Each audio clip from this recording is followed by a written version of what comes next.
The year of 2021 is now over. It is January the 1st, 2022. So you might wonder, what airlines went bankrupt in the year of 2021? Well, in today's video, I'm going to tell you the top 10 airlines that went bankrupt in the year of 2021. Let's get started.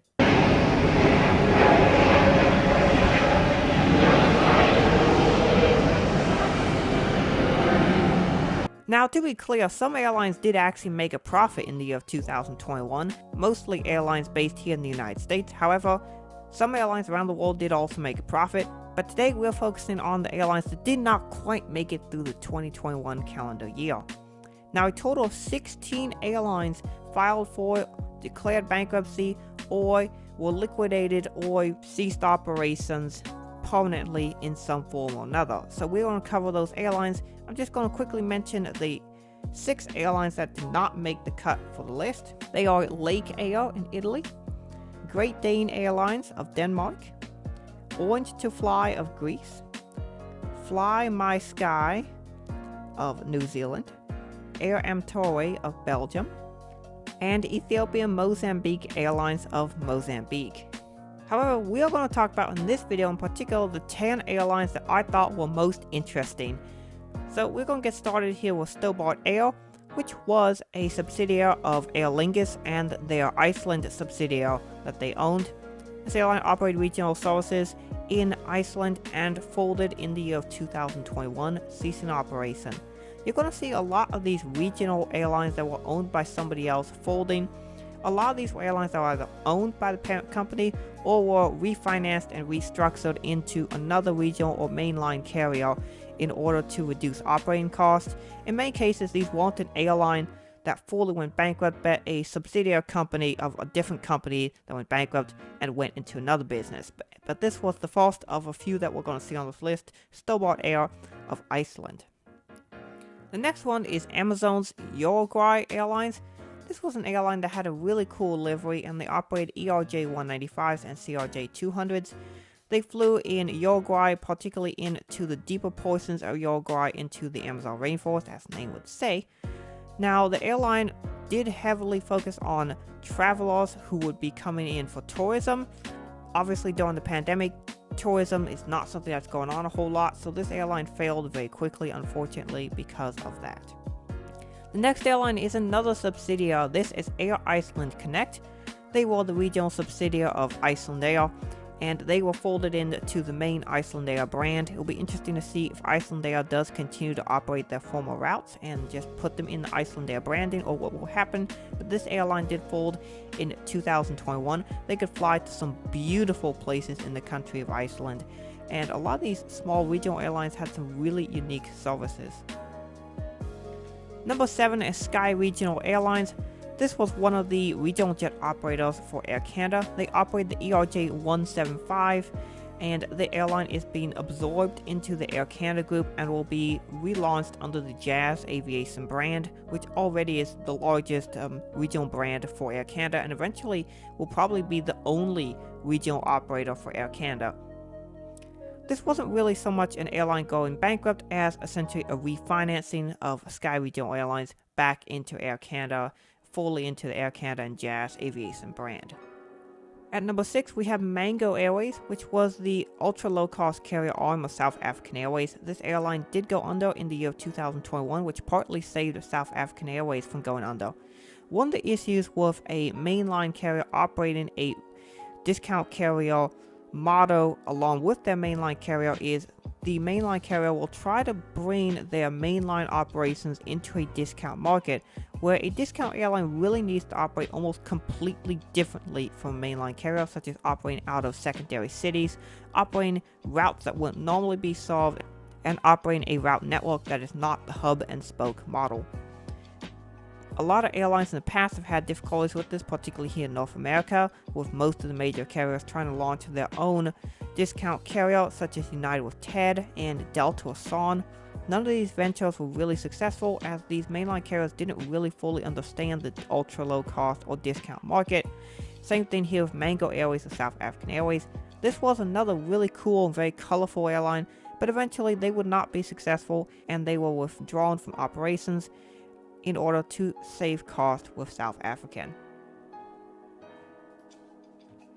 At number 5, we have Interjet. This was one of the largest carriers in the country of Mexico, a particularly discount carrier. They were number 2 right behind Volaris.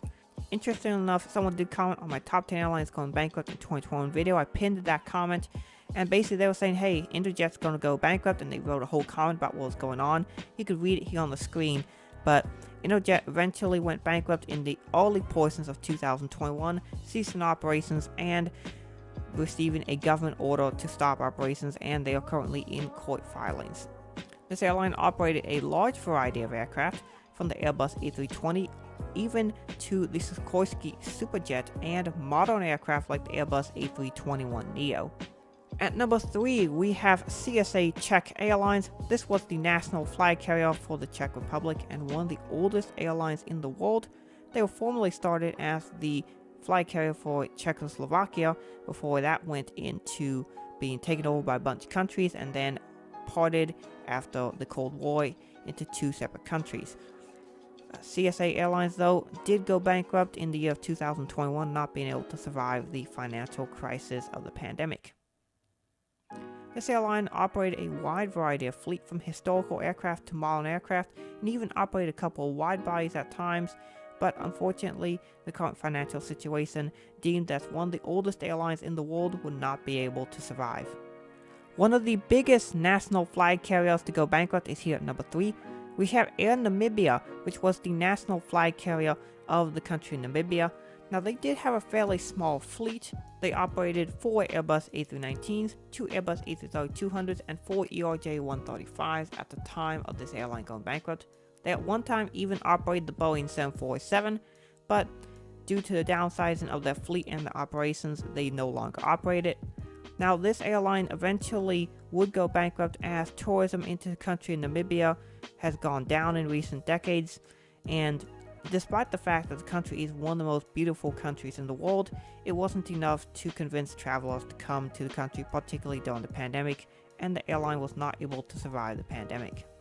At number 2, we have Norwegian Air Shuttle. Now, Norwegian Air Shuttle operated 5 companies, as a lot of major companies aren't just one company, but they will operate with different companies, particularly if they're operating in different countries with bases in different countries. It requires that company to form a separate company for each country. So, for example, Norwegian Air Shuttle had their main company headquarters in Oslo in Norway, but they also had headquarters in Spain and Ireland for those 2 branches of the airline. The airline also operated 2 other branches. They operated a ground handling branch and I believe a cargo branch of the airline. And these 2 branches, along with their Ireland and Spain branch, both went bankrupt in the year of 2021. And these 2 branches were mostly known for their wide-body operations using the Boeing 787s. Now, the main portion of Norwegian Air Shuttle did manage to survive. In fact, the airline rebranded to just Norwegian in 2021, and they have survived and will continue to operate in the country Norway using the traditional Norwegian livery that we're used to. However, the Norwegian Air Shuttle using the transatlantic services that we knew will no longer exist. However, because it is a major corporation and people keep liking to try again, the airline will be returning in the new North Atlantic Airlines, and the NAA will be coming back, starring some of the same routes they had previously on Norwegian Air Shuttle, and in many cases will be using the exact same aircraft. So I do wish this airline the best of success, but it is interesting to see how these major corporations are able to keep their companies constantly going, despite the fact they can go bankrupt, but yet they will essentially reappear. We're seeing another thing here similar to that with WOW Air when they went bankrupt in 2017. They are coming back as Play Air sometime in the near future. And the number 1 airline to go bankrupt, yet somehow is still not dead, is Alitalia. This was the national flag carrier for the country of Italy, and for many years this airline has been on the brink of bankruptcy, having been helped by companies like Etihad Airways, which poured billions of dollars into this company, and multiple billion-dollar bailouts by the Italian government. However, even the Italian government decided they had had enough, and on the 15th of October 2021, this airline was liquidated and was officially purchased by the state government of Italy and will be rebranded into ITA, which is the new Italian flag carrier. Now, ITA is mostly just continuing where Alitalia left off, but it'll be interesting to see what differences this airline does and what sort of different routes and different business structures this new airline forms, as Alitalia, with the way it was running, was a machine that was hemorrhaging money and not profitable at all. So it'll be interesting to see if the federal government of Italy can turn this around. It was really funny when I made my top 10 airlines going bankrupt in 2021 video that so many people commented saying how a state-run airline like Alitalia would never go bankrupt because there was so much money in the pockets of those who control it. But the reality is very wealthy people are not dumb, and eventually they will stop funding something that's just constantly losing money. And some of these flag carriers are in that boat. Etihad is another airline that I mentioned in that video, and I do think they are still on the brink of going bankrupt, as once again, according to their financial reports this year, they will continue to hemorrhage money in excess of $1 billion this year. So hopefully they recover, but it only looks like their financial recovery is nowhere close to happening anytime soon. So they're definitely an airline I'm watching out for that could go bankrupt next year. So that is pretty much it for this video. What were your big surprises of the airlines that went bankrupt? There were a few surprises in here for me, but probably you might say Mango Airways was one of my big surprises. I thought they'd survive a bit longer, but really interesting to see the airlines did go bankrupt. What were your surprises? Comment them down below. Which airlines do you think will go bankrupt next year? I'll have a video about that coming out here in about a week. So with that being said, I hope you guys enjoy this video. Thank you so much for watching. Have a great rest of your day. God bless you.